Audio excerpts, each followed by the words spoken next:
So this presentation feels a little bit different because in previous years, the presentation of the tentative budget sort of represented sort of a pulling back of the curtain, right, where maybe even in some cases for the board, but certainly for the public was seeing and hearing information about the budget for the first time.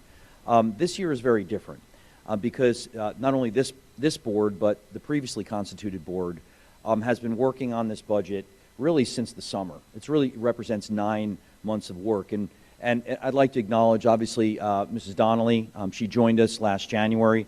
I can tell you that the amount of hours that this administrator has put in, as well as her support staff, Mrs. Zakarowicz is here as well, and her assistant, Ms. Bryson, the hours have been staggering.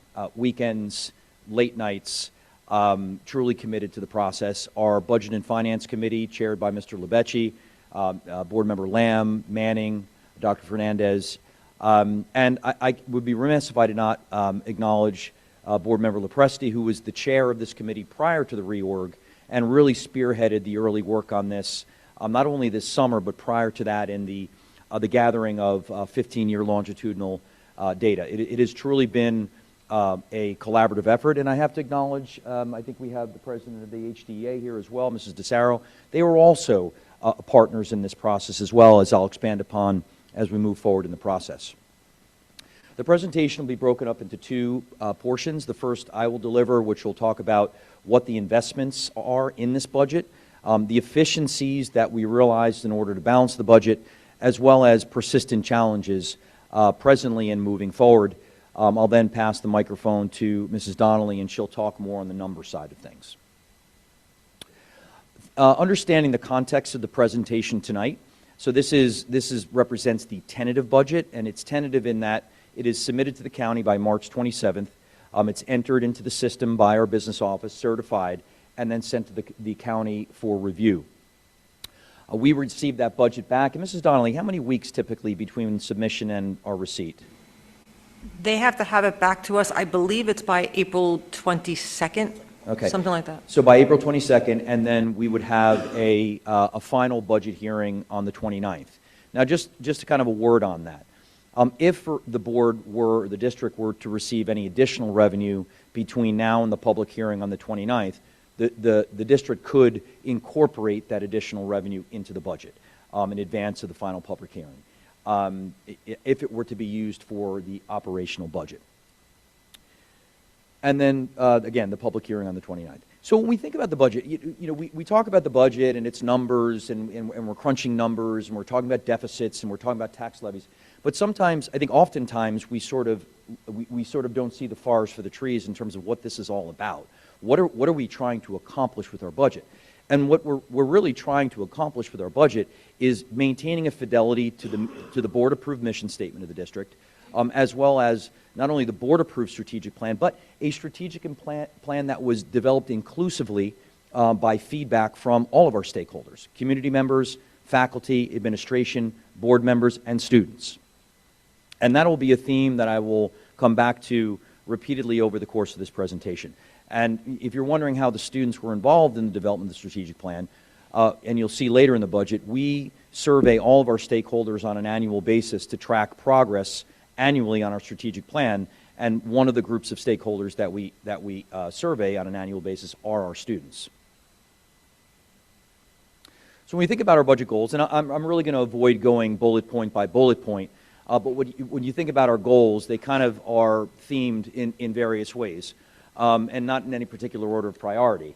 One is ensuring that our schools remain safe. Now more than ever, continuing to invest in security infrastructure, continuing to invest in security personnel is of the utmost importance. Ensuring that we can attract and retain the best educators that we can. We know that this is a district with high expectations, whether we're talking kind of myopically about rankings or really just in terms of our offerings and our student achievement. Ensuring that we have the offerings and the resources to continue to maintain an upward trajectory. We know that our community wants that, and that requires investments. But as importantly, and we talked about this last week, that schools have taken on an increasingly broad and deep scope of responsibilities. We are no longer simply teaching reading, writing, and arithmetic. Our schools have become more than just places where kids learn academics. They are community centers, the extracurricular programs, the mental health and the behavioral supports that our schools are not only required to offer, but where we feel compelled to offer. And so I think it's important to realize that addressing those multifaceted needs require investments. So first, we'll talk about investments, efficiencies, and challenges. Now, there are a lot of slides in this presentation with regard to investments. And again, it's not my intention to go point by point. This presentation will be posted, it will be shared with the community, and I think this is really important because this is really the brass tacks here, right? This is what we do, this is what we invest in. When I started in the district several years ago and doing the strategic plan, we realized that we had great practice, right? Our practitioners in the classroom were doing good work, our administrators in the building, the department level were doing good work, but what we were lacking were sort of cohesive systems that sort of manage the district as a whole. And you look at this slide, and whether it's, again, and we do invest in this Data Triangle Strategic Plan Survey, which provides a really interactive and robust dashboard for us to do data analysis and data mining.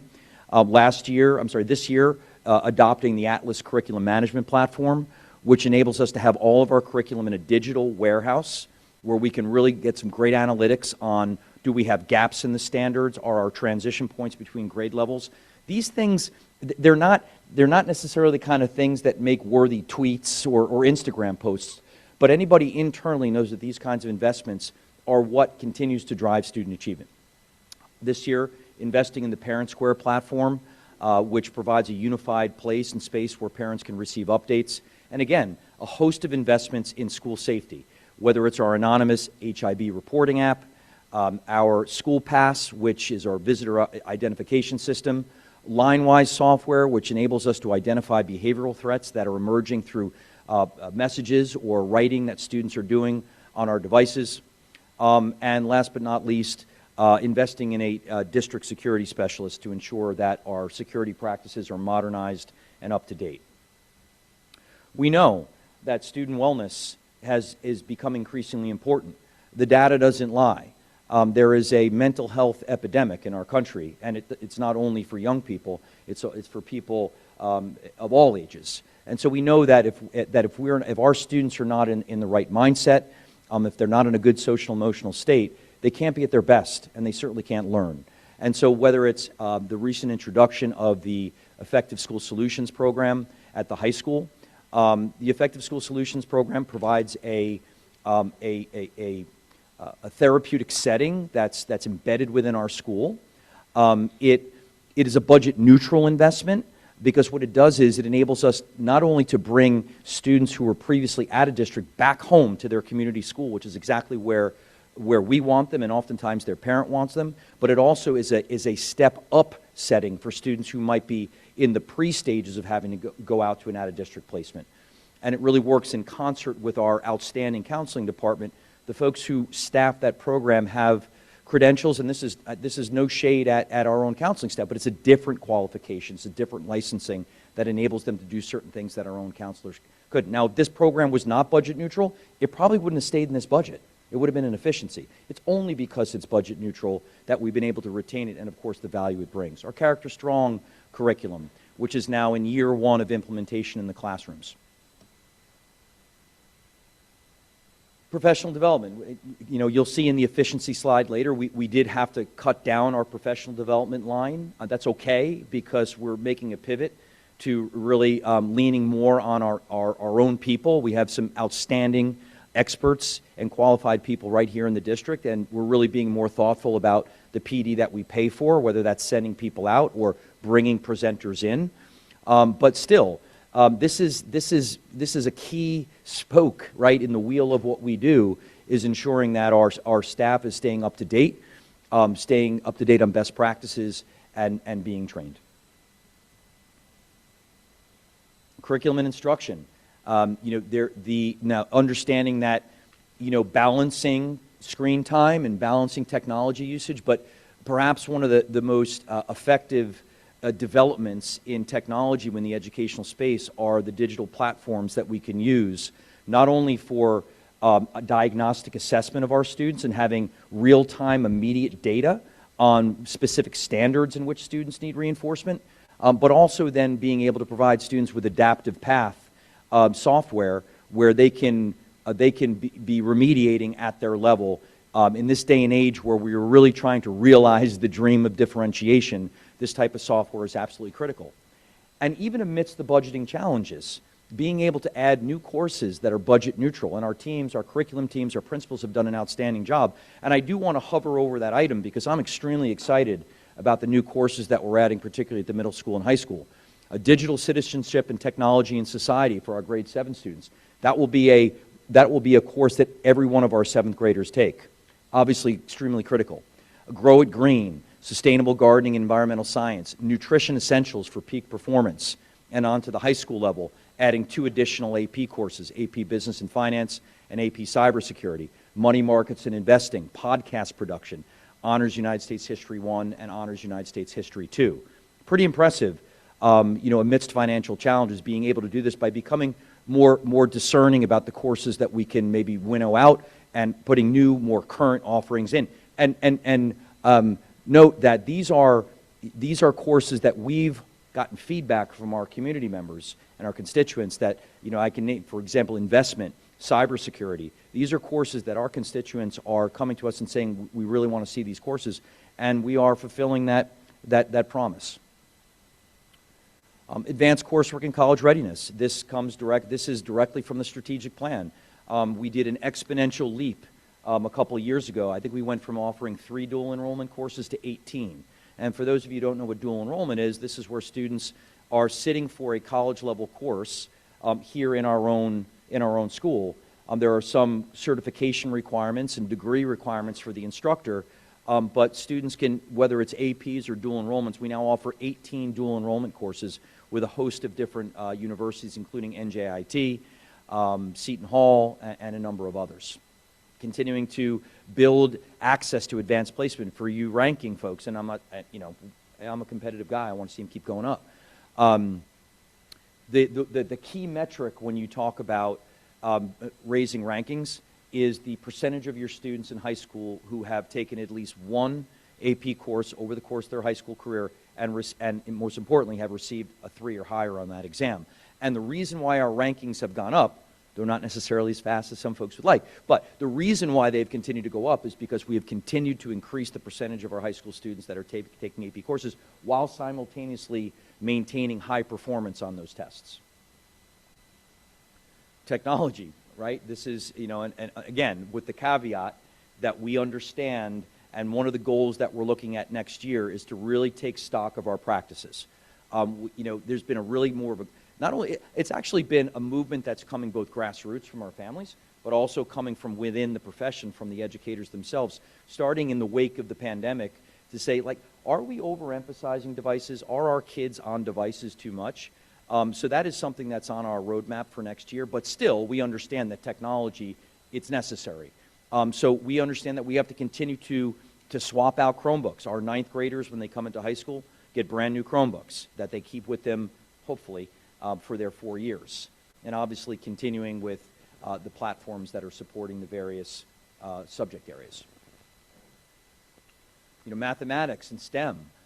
We've seen over the course of the last several years, and I want to acknowledge Ms. Lauder and the work that she's done in the math department, in terms of really rethinking the way we're approaching mathematics instruction, throwing out the playbook of mathematics instruction as we knew it, and really turning classrooms into thinking classrooms where students are having conversations around math and really internalizing that knowledge. And that comes through a variety of ways, but you can see there's a number of digital programs. We use Desmos, GeoGebra, and Delta Math.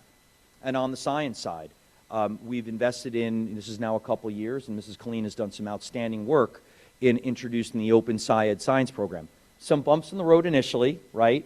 But I think we're starting to find our groove there as our teachers become more comfortable with it, as our students become more comfortable with it. And there's a reason why our science scores on the state science tests, although they're not as high as we would like them, they are higher on average than not only the state, but in many cases our own peer group. and it has a lot to do with the rigorous science program that we brought in.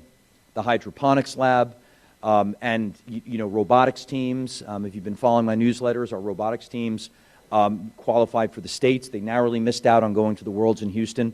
But all of these things are investments that we continue to make in our students and in our programs.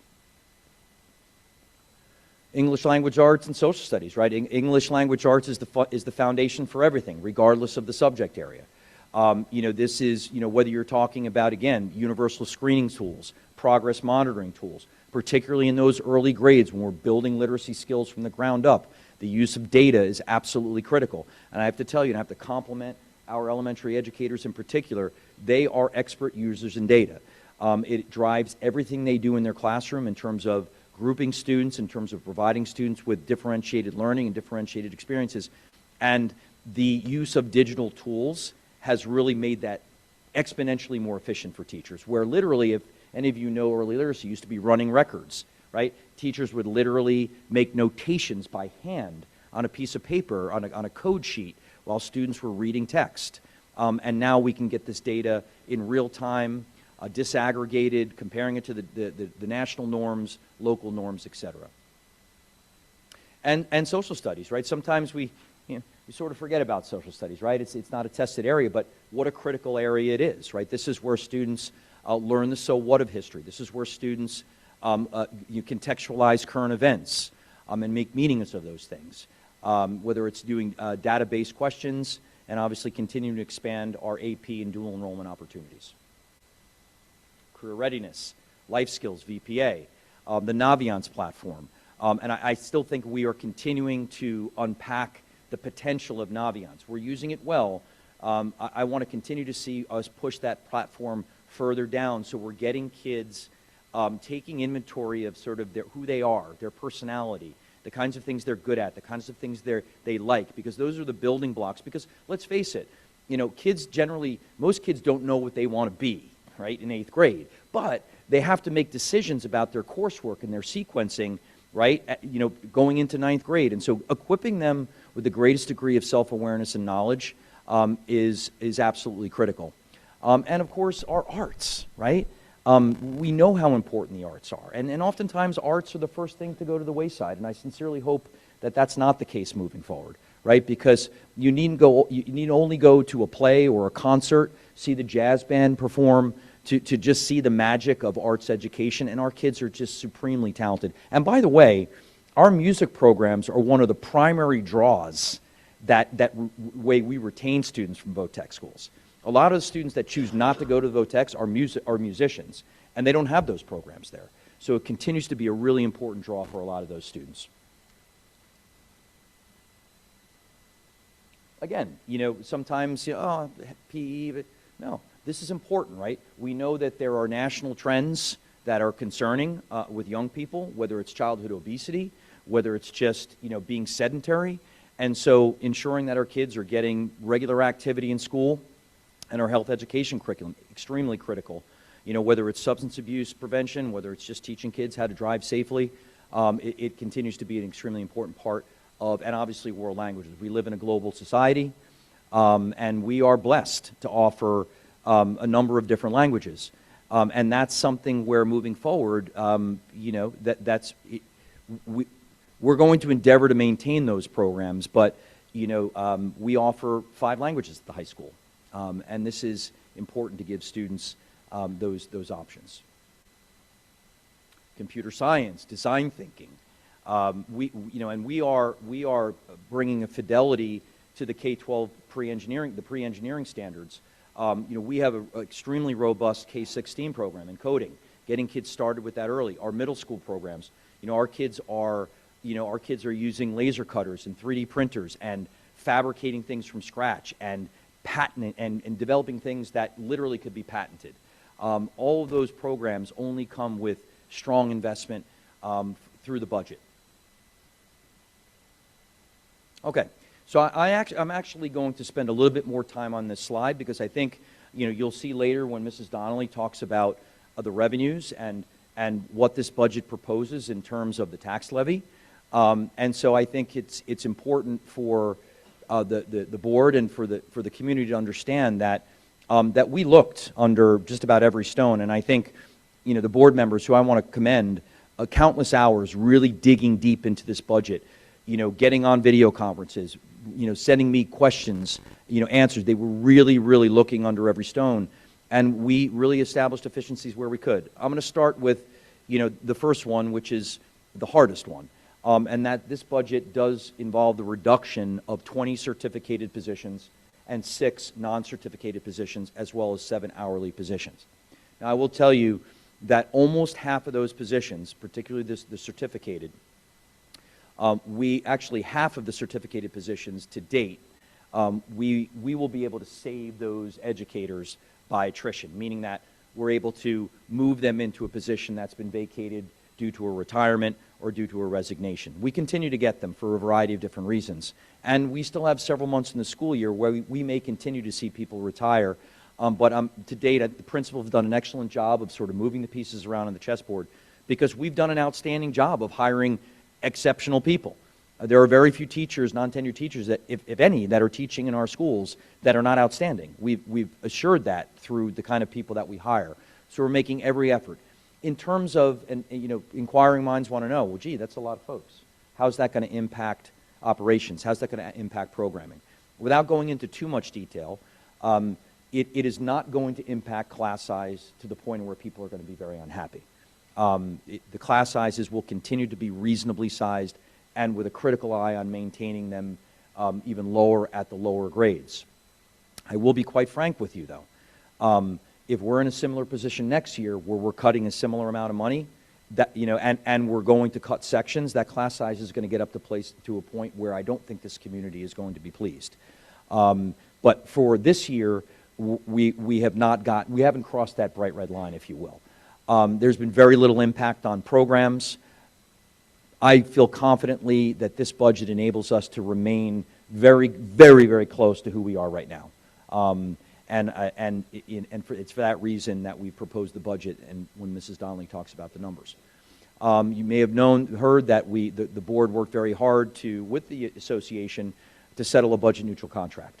The association made concessions in time, namely for the performing of institutional duties during lunch, which enabled us to realize some efficiencies, which basically pays for the raise that was built into the new salary guides, which incidentally are on the agenda tonight for approval. The MOA also did bring a 3% increase to all stipends for extracurricular positions. Now, just so you know, if you think, wow, that seems like a lot of money, it actually came out to about $26,000. So it wasn't a lot, but still, when you're trying to save every penny, but through efficiencies within those Schedule Bs, it's essentially a budget-neutral component, notwithstanding the 3% increase. We're taking a hard look at classes. We've had the luxury of running elective classes below 10 students. It's not extremely common, but it happens. And really drawing a line and saying, we can't offer classes with less than 10 students. We just can't, except in maybe 1 or 2 exceptional situations. All of our discretionary accounts, and I want you to remember that expression, discretionary account, when Mrs. Donnelly puts up the pie chart on the screen, and you see how small the piece of the pie is that's actually discretionary. It's a very small percentage of our budget. It's maybe 20% or less. But all of our discretionary lines were either flat or we reduced them. Elimination of redundancies. Our curriculum team did an outstanding job at looking at all of our platforms, all of our software programs. Digital platforms, sort of grew like weeds, if you will. Let's get this one, let's get that one, right? But really looking at it and see, do we need this one? Are there redundancies in these? And able to realize efficiencies there. Again, we reduced our professional development spending. The board we increased fees for outside user groups. The board is still, and the administration are still deliberating on fee increases for our local user groups. We came to an agreement with the Township Committee whereby when we utilize their law enforcement for traffic, for security at football games, we're no longer going through a third party. We're going to dispatch directly through the police department, which will save us money in the administrative fees and costs. And again, we renewed the shared service agreement with the Township Committee for our Class 3 officers who man our entrances, our school resource officer, all of which are paid for by the town committee through a shared services agreement, which, the old number was 250. Now that number is actually closer to almost $500,000 for reasons that, are not necessarily pertinent for this presentation. So we're really looking at about $450,000 ultimately for those costs. Strategic savings and program adjustments. So we utilize what's called the MCIA lease. It's how we do large purchases of our technology, like the aforementioned Chromebooks, as well as large facilities equipment purchases, and reducing spending through that, bringing our lease down, bringing our annual and our monthly payments down on the MCI lease. When we transferred into the state educators health benefits plan, and let me just pause there for a moment. We had been we had a private carrier. In our first 4 months of claims history with that new carrier, when we transferred over last February, our claims loss skyrocketed to like 130% or 140%, and now we're up at like 160%. So when we tried to renew with Aetna, they quoted us an increase of like 62%. So we were obliged, we had no choice but to go back into the state plan at 32%. But 129 of our employees, when we had open enrollment, moved from legacy NJ Direct and 15 plans into the state educators health benefit plan, and that actually saved the district $2.5 million. So, I want to thank our human resources office, who did some outstanding work in sort of, shepherding people through that, assuaging any concerns they might have about changing plans, and to our staff who made that transition. That alone saved probably 25 staff members just for that $2.5 million. We negotiated a 0% increase in vision insurance. We are ongoing with our dental insurance negotiations, but we're optimistic that those percentages are going to come in easily in single digits. Unfortunately, we did have to discontinue the reimbursement for high school testing. It was not a luxury, that we could afford. It was upwards of about $100,000 that we were paying for, paying for students to take the AP courses, and also additionally the Rutgers health courses. This budget was balanced through the elimination of courtesy and late busing. And I will note that, and I know this has been a hot topic in both here within the town committee, in the event that, and I know that conversations are ongoing in the town committee as to whether maybe that happens. That's out of our control. If it does not happen, we are going to explore a subscription-based busing program. As I mentioned in the FAQ, whether we're able to do that will be dependent upon how many people in our community are interested in participating in a subscription-based bus program. And listen, I understand. I understand how people feel about that. But the calculus is simple. If we keep subscription busing, we're cutting another 7 people. And more than likely, they're going to be certificated staff members that are in the classroom or providing mental health supports to our students. The calculus, unfortunately, is that's where we are presently in terms of our financials. This one we already talked about. Okay, so just talking a little bit our budget challenges. And I probably, much to the chagrin of the board, I probably talked way too long on this when I went off on my, I don't know, it's probably like a 38-minute monologue.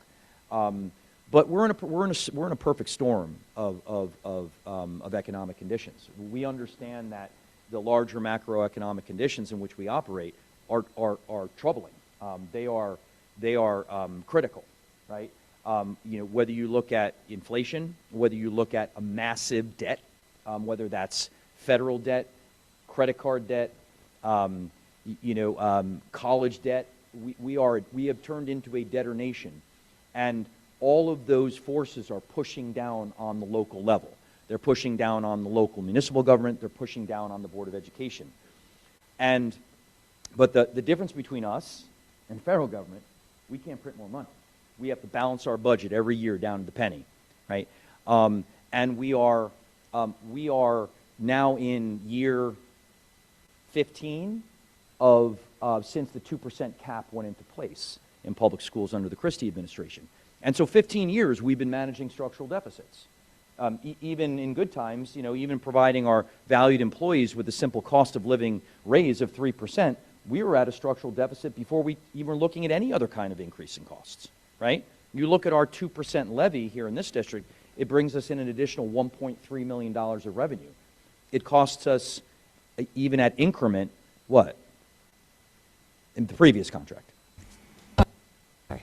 I mean, for all salaries across the district, it's 1.3 million. Okay, so simply just by paying for the annual raises, we've already exhausted the revenue. Now, we were able, and to the credit of this district, notwithstanding that more than decade-long structural deficit, this district continued to move forward. And not only did it continue to move forward, this district passed budgets multiple years that were at 0%.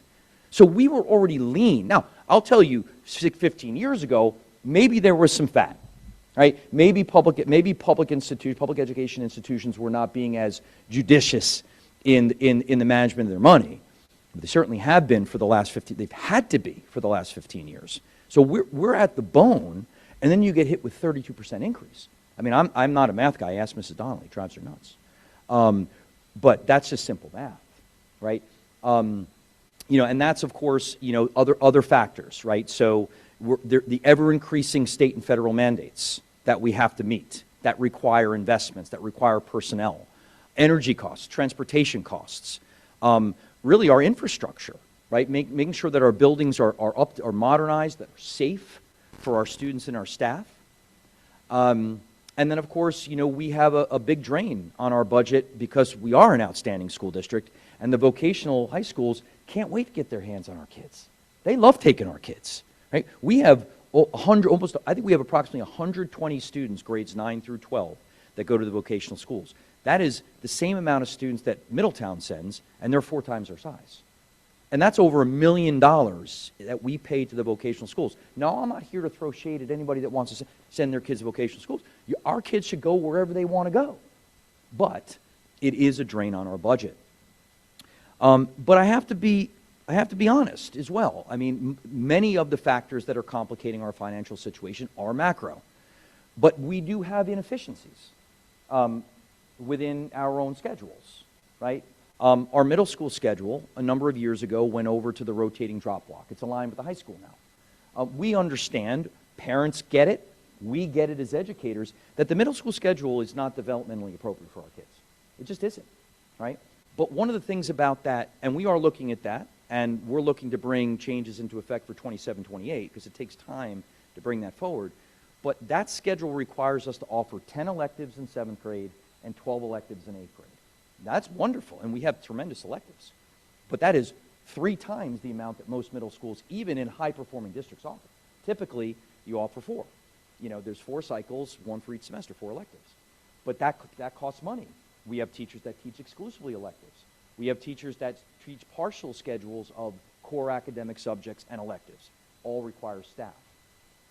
And a final point, and this isn't really an efficiency, I wouldn't necessarily call it an inefficiency per se, but it's been oft talked about, and we're going to talk about it in public, right?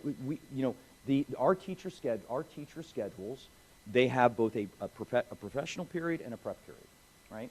Now, there is a lot of benefits to that second professional period, right? For one, it drives the schedule at Indian Hill, the somewhat recent schedule at Indian Hill, that affords students a full year of science and a full year of social studies. Whereby in this district, in Holmdel Township schools, before that schedule went into effect, our kids were getting half a year of social studies and half a year of science. That's not going to get done. We pull that second professional period, that schedule goes bye-bye. And maybe the blue ribbon status goes bye-bye, right? So there's a value to that, right? There's a value to the fact that we can use that professional period to pull teachers for IEP meetings and 504 meetings and professional development and department planning. So, and I think the board sort of realized that over the course of the negotiations, that there is a real value added to that second professional period, but it is expensive. Because we have to employ, I would argue, at least 20 additional teachers in order to staff that schedule. So we're going to have to find a way to continue to support that, in my view, or be comfortable taking steps back in terms of who we are as a district. But those are complicating factors. They do lend to additional costs for human resources. These challenges are not necessarily going away. I wish I could say they were. There's changes that need to be made in, we have healthcare systems and pharmaceutical that are unscrupulous in their costs, right?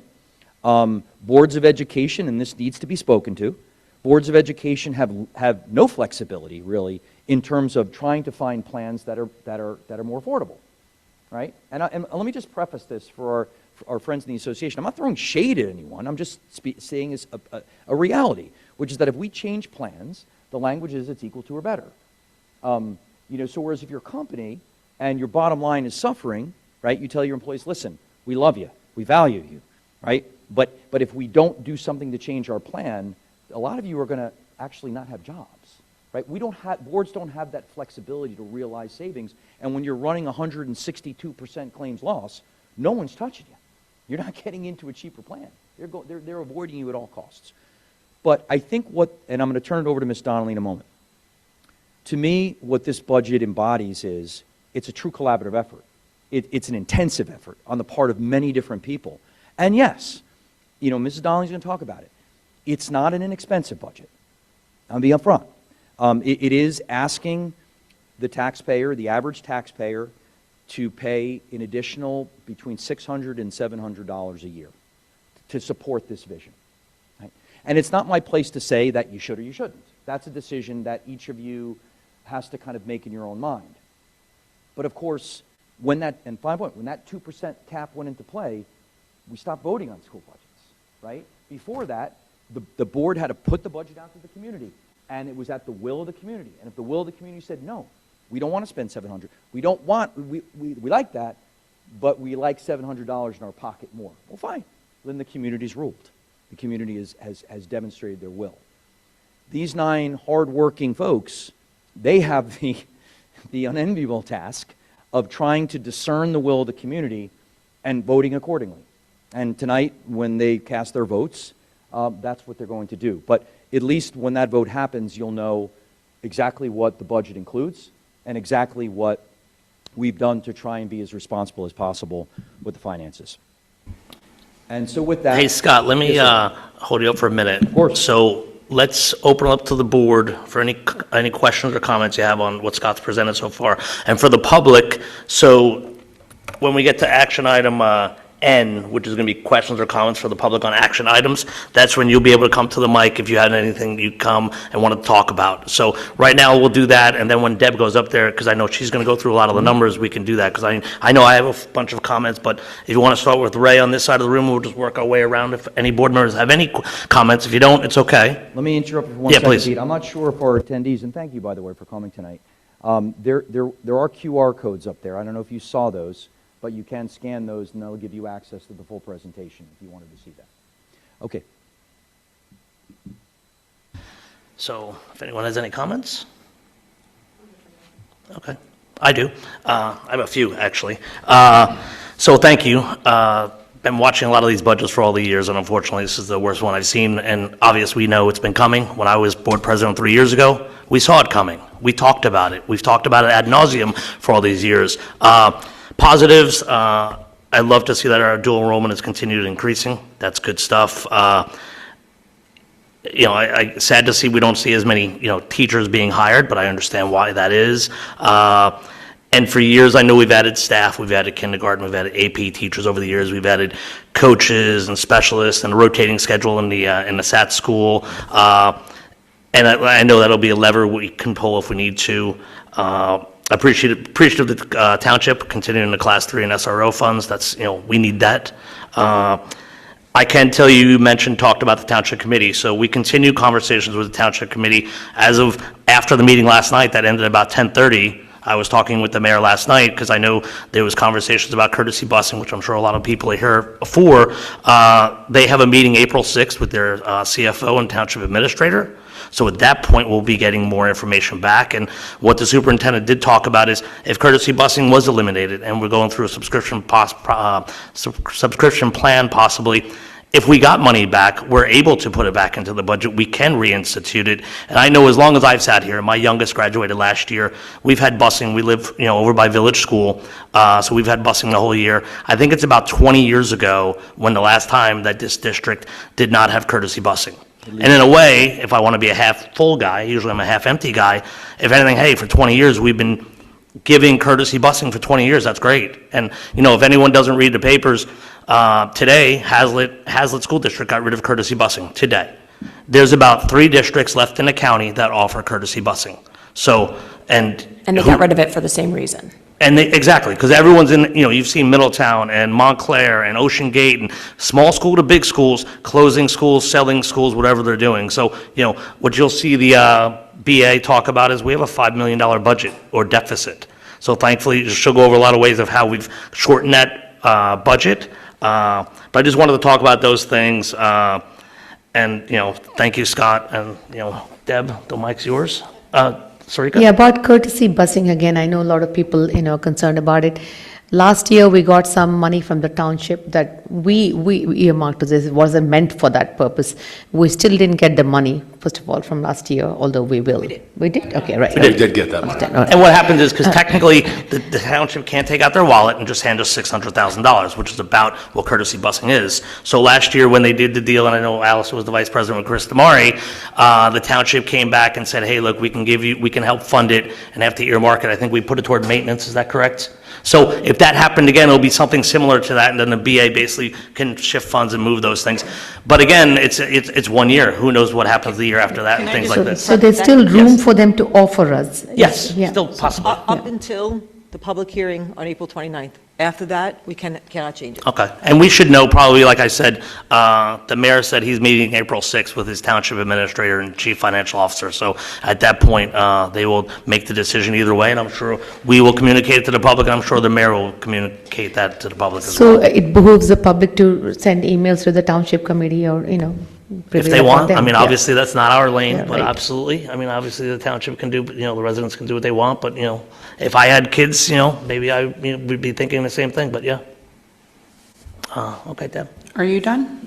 Oh, yeah, please. I'm Okay, sorry. I just have a comment. Because this did come up at the TC meeting last night, I do want to address it. So if courtesy busing has been repeatedly flagged in state audits, I think it would have been helpful to raise the issue during board meetings so the entire board could have been aware when discussing whether to keep the program despite facing teacher cuts. It kind of wasn't ideal that it only came up at the township committee meeting while they're deliberating whether to provide additional funding for this purpose. Also, I think our communications to the community could have included this point along with the budget considerations, giving kind of taxpayers and parents a clearer understanding of the situation. I do agree that the proceeds from the Addy House sale should bolster the board's reserves. I mean, if we're talking about what to do with the proceeds. If keeping courtesy busing now means cutting additional teachers, I can't support it, and I'm fairly certain that the community wouldn't either, as it would compromise the quality of a Homedale education or result in unacceptable class sizes. I think it's also worth noting that over the years, even with the repeated audit red flags that you mentioned, that Homedale still continued to provide courtesy busing because we could afford it at the time, showing that there was little real consequence if all other factors in the budget were in order. So, but now, if continuing the program solely depends on receiving funding, hopefully from the TC, hopefully we'll receive confirmation that they'll provide the same support as last year as Committeeman Romano has proposed. So. Thanks for bringing that up. Absolutely good point. And we have been talking about it for the last couple of years. I know when Allison sat up here and even before this, and Mike Patrizzo, who's the business administrator for the last 20 years before Deb, every year he would do his, he would go over his audit in public. And every year would be straight A's, do amazing, excellent job, which they really have done. And then the one area that he would always get a red mark or knocked on was, okay, you're providing courtesy busing. That's financially irresponsible, whatever they called it. But we kept doing it because the budget was good and the budget was okay and we can afford it, just like so many other districts kept doing it. And the other thing, what I didn't say was the last 2 years, the budget has not been good. And last year, we spent $1 million in our maintenance reserve. And the year before that, we spent $1 million on our maintenance reserve to make the budget work. And we did that, and now our maintenance reserves are basically below the state mandated levels, which technically, if the state wanted to come in here, they could almost, quote unquote, monitor us and everything else, which we don't really want to do. So, yeah, she could wait a second. This is our meeting. Fund balance, thank you. So thank you, Joanne, but you're absolutely right, and it's been an item we've been talking about for a couple of years, and it's not a decision none of us really want to make. But, we're in a bad spot, and hopefully, things can get better. But right now, this is where we're at, and we have to do what we have to do. Thank you, Deb. All This is the part where everybody wants to start throwing tomatoes. Bless you. All right, we're going to start with the breakdown of our budget revenues. And as we've discussed here before, schools are limited in how they can raise revenue. We have a tax levy and state aid as our two highest sources of revenue. Our $70 million property tax proposed budget is 92% of our revenue source. And state aid, which is just over $5 million this year, is 6.6%. So we did have a $72,000 and change increase in state aid, which was a surprise to us. We were initially thinking about budgeting for a cut again, because we did have a $154,000 cut last year, but to our surprise, the state increased the per pupil dollar amount for each of the calculations, and we did get a little money. I have to say that Dr. C's reaction when I told him we got more money was priceless. He was ecstatic that as little as the $72,000 was, that's how minuscule our reach was trying to, uncover every stone. That was $72,000 less stones we had to uncover at the last minute. And just to preface that state aid, this district gets special education aid, transportation aid, and security aid. We do not get the aid that allows us to, that's dependent on enrollment and whether or not we're at adequacy. We are above adequacy, so we don't get additional aid that other schools get. So that's what's in the... Mrs. Donnelly, can you just explain that concept of adequacy? Yes. So the state determines what it costs for an adequate education. So we'll use for rounded numbers. It might be $20,000 per pupil. They calculate that for our district and compare that to our ratables and the income on the average household and say what we can afford from the taxpayer's perspective to pay into the school. And they've calculated us at, I believe it's like $100 million. So we are well above an adequate education, which they say is, again, don't quote me on, about $50 million. So we are almost double adequacy according to the state. Let's pause there for a moment and take it a little bit of a deeper dive. So when you say 100 million, that means theoretically, over time, like our annual budget could be as high as $100 million? According to the state calculations, based on the income and standards of the district. Okay, so I'm going to ask a follow-up question. Is the fact that we're at, even going into next year, $70 million, would you say that that is evidence historically of a district that's been financially conservative? I mean, conservative relative to the income of the district. That's what I'm saying. Okay, thank you. I wanted to mention that point because for folks who are of the mindset that we're a splendiferous school district and always have been, I think that number paints a very different picture. Continuing on, we also get a piece of state aid called extraordinary aid, but that aid doesn't come, it's calculated post end of this year, and then we don't receive that money until July or August of the subsequent year to the school year. And we budget that conservatively because we never know. There's a finite pool of money, and based on all the school districts in the state, that money is then divvied up. So depending on how many special needs students are at each district, we could lose money from year to year. So we budget that conservatively. When that money comes in subsequently, if we have something that happens in the subsequent year that we need to cover, we can cover that shortfall by appropriating it through board resolution to a particular line item. And we did that last year to the tune of $300,000 to cover shortfalls in last year's budget. Can you tell me what is extraordinary aid? What comes under that? That's special ed costs over and above what it costs to educate only for special ed. Right, Okay, all right. a mainstream student. And a lot of these questions, this information, your newsletter, there's so much information there that will help navigate this presentation as well, right? If you go back. Yes, sir. I mean, there's informational resources, there's clipped videos of prior conversations in public, for anyone that's interested in deepening their understanding, yes. Okay. This budget for 26-27, we are not withdrawing any money from fund balance. We did a small piece for the 25-26 to balance out our budget last year, but we'll get to the fund balance screen, but our fund balance is still very low for a district of this size, so this year we are not withdrawing. And again, in 25-26, we have the restricted funds for the maintenance from the township. At this point, that is not a renewed source of funds. I mean, Deb, I'd love to see, I remember the 23, 24 budget or whatever it was. I mean, that 300,000 was literally like 3 million or 2, yeah. Oh, you have it? I'll give you Okay. some numbers. Yeah, it's disappointing. We do have a resolution on the board tonight to withdraw $225,000 from our capital reserve. That is to replace the Indian Hill gym floor. That has been determined to be somewhat of a safety hazard at this point.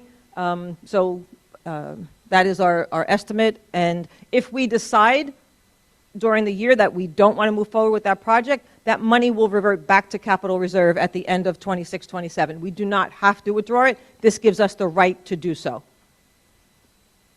And then in our other revenue, which is up slightly, that is primarily tuition from our receiving school districts. We do have students here from other districts. We charge them tuition. That constitutes about $367,000 of the $690,000. And then interest on our funds and our facilities rentals budgeted at about $140,000 each. So this is how the 70 million tax levy is calculated. You're starting with last year's ending tax levy of $65,317,943. We're allowed to get a 2% increase. As Dr. C mentioned before, it's 1.3 million. We have no bank cap. Last year's budget used the final piece of bank cap that we had, and those monies came from the years that, Dr. Kesselman always says, we had years with 0 or less than 2% tax levies. Those money were reserved and used in subsequent years. That is all gone.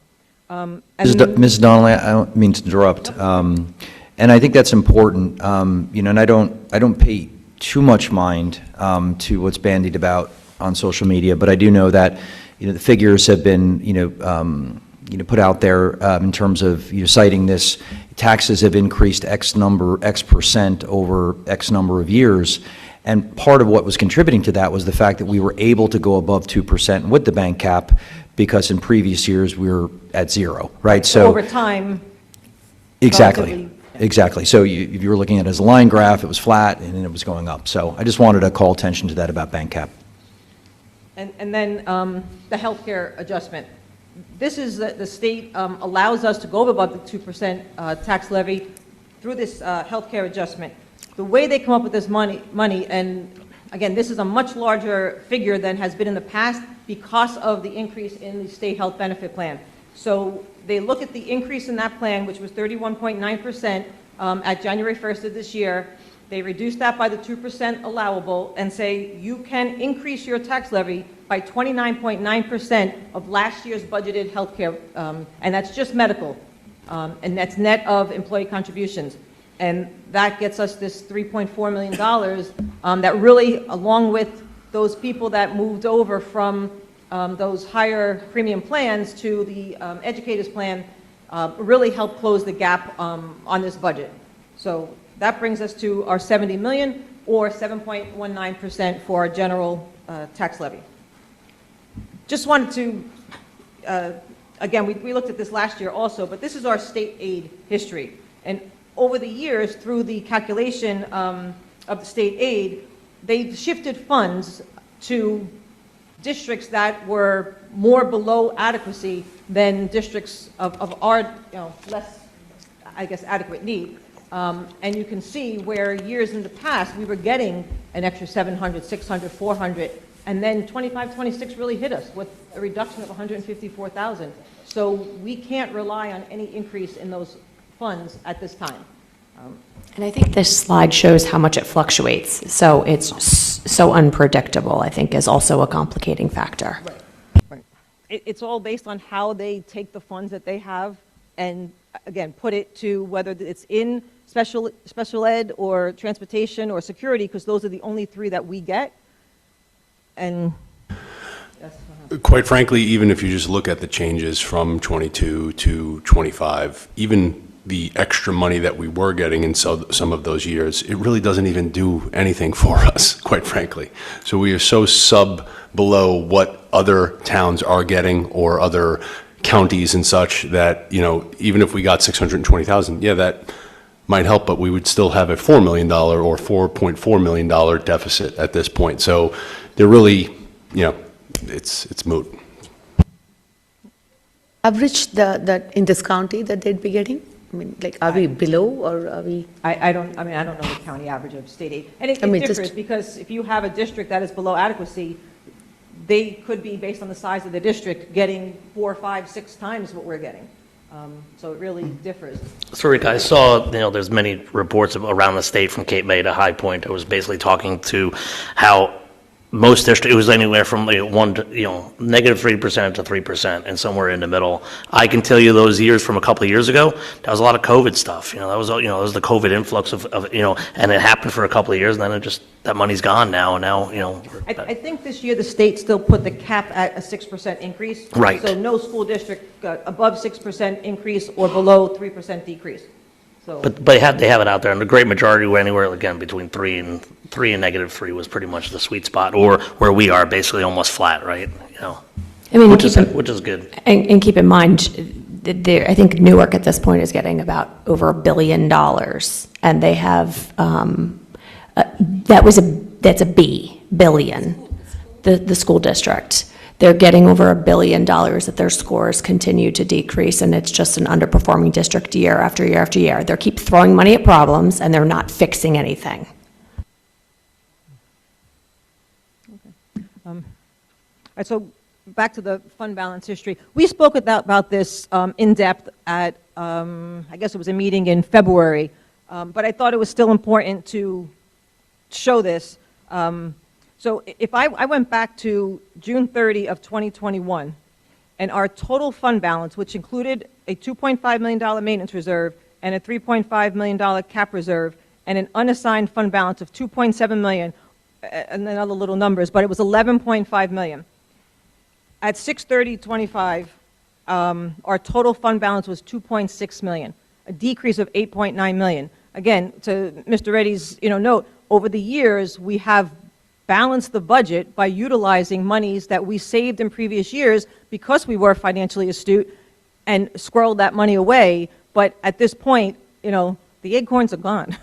And important to note that a big hit to that fund balance was several years ago when we took a 50% increase in transportation after the budget was already passed and had to absorb a $2 million hit mid-budget cycle. That was a gut punch, 100%. And just a reminder, at the end of last school year, we were at about 155,000 in fund balance. We are required to be at a minimum of 250, but the state standard, we should be at 1.4 million roughly.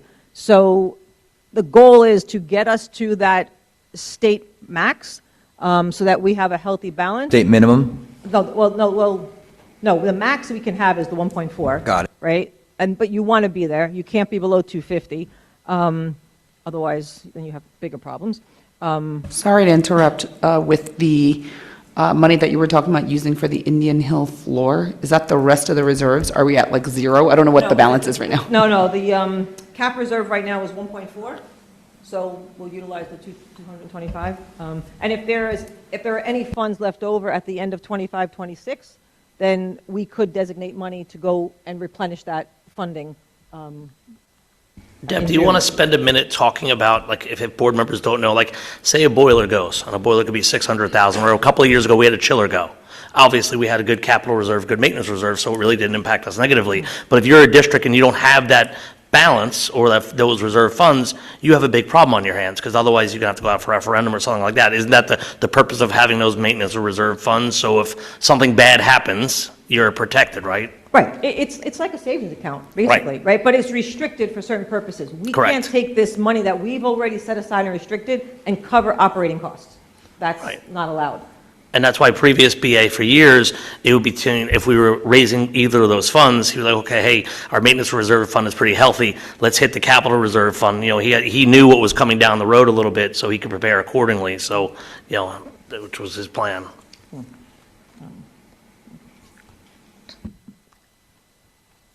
So our tax levy is not only the local property taxes of the 70 million, but it's also our debt service, which is $2.4 million. So our total tax levy is 72,444, 794 for the 26-27 school year. That's an estimated tax rate of 1.0391, which equates to an increase of 762.10 per year or 63.51 per month on an average assessed value of $1,129,951. Debbie, that debt service is from the referendum? Yes, And when does that end? I think 2038. So Okay. we've got some time still. All right. I can't see that, so don't mind me. I have to read this because I can't see that. All right, this is the breakdown of our budgeted expenditures in our instruction, and that includes all of our regular special ed, basic skills, bilingual, and our co and extracurricular activities and athletics. That's budgeted at $30.2 million. It's an increase of $651,000 over the current school year, or a 2.2% change. And while that looks like a large number, given the salary increases and the retirements and whatnot are all worked in there, that is really, I would say, bare bones at this point. In our student support services, we've budgeted about $8.8 million versus $8.9 million for last year. That decrease is due to attrition and risk. Our tuition for out of district is basically flat year on year. That's thank you to Amanda for always managing the out of district special ed, because that really keeps our costs down. School and central administration is down about $62,000. Again, attrition there that has impacted that decline. And our planned facilities, we will be down $277,000 versus the current year budget. Again, there's some reduction in force there, some of it through attrition that is impacting that budget. And student transportation services, while this looks like it's only a $300,000 decrease, the offset to the courtesy busing and late bus removal is an increased route cost, which is about $172,000, increased salaries of coordination and support staff and bus aides within that funding platform, reassigning costs to the appropriate line. We moved the software cost that is for the routing to this line versus it was in a different line previously. That's about $10,000, and an increase in our field trip fees, primarily athletics. Previously, we were slightly under budgeted for athletic bus runs, and we've had to ensure that we had sufficient funds, because when you have a tight budget and you don't have reserves and money in other lines at the end of the year, you have to budget where the money is needed. So we ensured that we had the bus money for athletic runs for the next school year. And then the big line item is our health benefits and other employee benefits. That includes our PERS pension, workers' comp, tuition reimbursement, vacation and sick leave for retirees. So there's the $4 million increase. That is 26% increase over the last year, which is astronomical. And then our capital outlay is up $382,000. That's where the $225,000 project for Indian Hill is, and the new MCIA lease, which covers our IT and buildings and grounds equipment, money that was pulled from 2025 that is included in that new principal balance. That actually helped us buy a new truck for the buildings and grounds, which with this snow this year, I don't know if we would have opened as quickly without that new vehicle. So that I'm really happy that we made that purchase. And Deb, Dr. Cascone or Allison or whoever on the Finance Committee last year, I don't remember, I know it was a double-digit increase last year for benefits, but I don't remember how high it was. I know it wasn't single digits, and I know this isn't just a blip in the radar. This has been going on now for a couple of years, where this is by far, has been the biggest line item year after year. And let me explain that that number reduces the census for health benefits by all of the attrition and reduction in force. That Right. would have been Right. about at least $800,000 higher, because that's the associated cost with the employees that are either retiring or coming out and not being replaced or being replaced. I mean, And that's also to the folks that were in HDEA that moved plans as well. That positively helped that number as well, right? Yes. Right, exactly. So if those 120 teachers and staff didn't do that, that number's even worse. And I didn't- That I number is didn't probably in the calculate it. 30s at that point, right? So, yeah, I didn't even calculate it. yeah, thank God. Yeah. And then this is the pie chart that Dr. Cascone was speaking about. So that big blue, that's salaries for all staff, administrators, teachers, aides, everybody is in there. And then the benefits for all staff. So that is 79.2% of our budget. That leaves you with, when you get down to the all other, that is the, I think that's the 5.5, the 4.2 million that is left after you consider salaries, benefits, transportation, facilities, out-of-district tuition, and school-sponsored athletics and extracurriculars. So it's not a very big discretionary budget that we are left with to do everything else. I have a quick question. What did you say that the tuition that we actually collect from kids that come here is? It's just several students. It's 367,000. Okay, and is that pretty flat too, year to year? Or It's actually up. Last year, we budgeted at 250. okay, so and this year- it's Yeah, I pretty think there's fixed an that ex- it's, There's an extra student this year. yeah, in the but it's budget. about 1.5 million of tuition outgoing every, okay. This was brought up last year, and I forgot the number, but I was surprised by how high it was. School lunches that we have to absorb that are not paid for because we are obligated to feed our kids, right?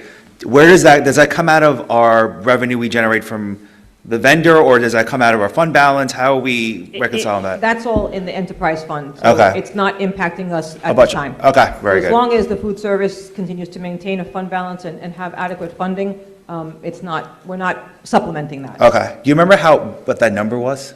It's over 50,000. 50,000, yeah. It was, I remember being so surprised by that number. Okay. I'll say, for the audience that doesn't know, the enterprise fund, what the BA is talking about is almost like Chartwell's, who serves lunch to your children, is basically an enterprise fund that isn't part of the budget you saw tonight. It's basically almost like our pre-kindergarten program as well as part of that. The kindergarten program was like that until it became part of the regular school's budget a bunch of years ago. But I think those are the two biggest enterprise funds we have left. The only two. Only two, okay, thank you. And Pete, you need a job. And so I'm going to bring it up again. A lot of information was in Dr. Cascone's newsletter. There's a lot to learn if you're listening to this for the first time. We have another month before, just please dig into the work and come back with more questions. There's a lot, but there is plenty of material for you to really get, acclimated to what we're talking about tonight. And I would be remiss if I didn't, agree with Mr. Reddy and Dr. Cascone. This probably is, not here, but in my career in public education, probably the most difficult budget to try to close. The hours were painstaking through my staff, the whole administrative leadership team. I gave them credit this morning because they were looking at huge stones, couch cushions, whatever, as small as the reductions were, every little bit helped us to close the budget. And this was going on up until probably 3 nights ago. So. And normally for the people that are listening and the audience here, I guess a couple of months ago, we get a budget book. So every year we get a budget book. And what happens is it's basically planning from bottom up. So every school has a budget. So every principal, you see a couple of principals back there, Ms. Vitale, Mrs. Barrett, Dr. Harris, Mr. Simonelli, And basically, every department has a budget. So the IT guys, the athletics, and each of those budgets, every year, we would get priority A, Bs, and Cs. And as long as I've sat, A being the most important, C being the least important, as long as I've sat here, I've never really seen a priority A last more than a couple of years. However, this year's budget was, I don't want to say empty, but there wasn't many wish items, because I think most of the leadership and the folks that run the different departments, they knew there was no money for many, basically really only essential items, and this is probably the first time, Dr. Casco, and I've seen a spending freeze in this district. We've never had that before. If anything, we're always adding more and more, so, thank you, Deb, for your time and effort, and, I know this is your first year, so this is, Well, I did- second last year hard. it came in mid-budget. Right, but yeah, this was, Mike Patrizia left you in a good place, but super challenging and stuff. Any questions for the, I was just thinking if you can clarify the enterprise question, that the revenue we get from pre-K, we cannot really allocate it to schools, right? So can you just clarify that Right, for me and for others? That's Yeah. correct. So an enterprise fund works as almost like its own business, right? So the money that comes in supports that program. They're supposed to be self-sustaining. If they do bring in extra revenue, that sits in their fund balance. For example, we have used it in ways that has supported the district, but it has to also support the preschool. So the recent playground, right? They supported that to some degree because their pre-K students use that playground, and we didn't have a playground suited for that age group. So they were able to use that money to support it. So to the extent that there is a similar need in the future and they maintain a fund balance, then we could use those funds, but we can't budget for that.